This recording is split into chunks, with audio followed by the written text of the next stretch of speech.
près de 3 ans qu'on travaille sur ce projet pour faire partir les requins, juste sur un territoire déterminé.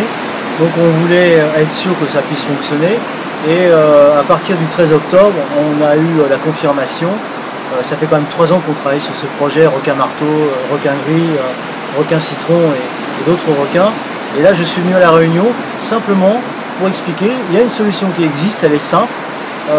C'est un système qui est fait pour les vigies, il y a un système qui est fait pour les protections périmétriques de plage et il y a un système qui est fait pour les surfeurs, tout simplement. Maintenant, comment on a réussi à faire marcher ce système? Tout simplement, on a regardé comment fonctionnait un requin, comment il arrivait à détecter du sang, comment il arrivait à détecter des fréquences. On est rentré dans ces paramètres et on a fait une contre-mesure et c'est un système qui génère de l'ultraviolet pulsé pour l'éblouir, et ça il n'aime pas du tout l'ultraviolet, donc il fait demi-tour. Et ensuite, on s'est aperçu qu'avec ces ampoules de Lorenzini, c'est un petit radar qu'il a en lui-même, qui est une forme de condensateur, on lui a amené une fréquence acoustique qui va lui permettre en fin de compte de comprendre qu'il y a des dauphins qui vont l'attaquer,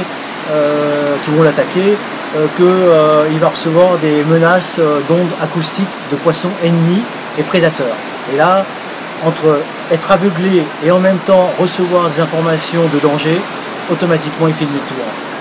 Même si vous n'êtes pas là pour parler de la concurrence, vous dites attention danger sur certains systèmes proposés qui peuvent impacter le corail notamment.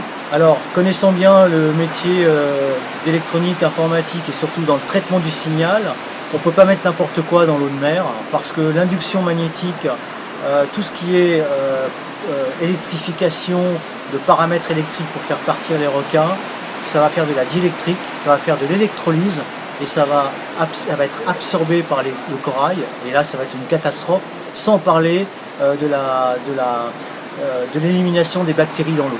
Même si aucun test n'a été effectué sur le bulldog précisément, vous avez quasiment la certitude que ça fonctionne aussi sur cette espèce. Ah, tout à fait, parce que le requin bulldog, comme le requin gris, comme le requin blanc, comme le requin marteau, ont un système nerveux à peu près identique. Et notre système travaille sur le système nerveux. Et de plus, ils ont aussi un système identique pour l'acuité. Et on fait le système d'aveuglé avec de l'ultraviolet pulsé, parce que le requin en général n'aime pas l'ultraviolet.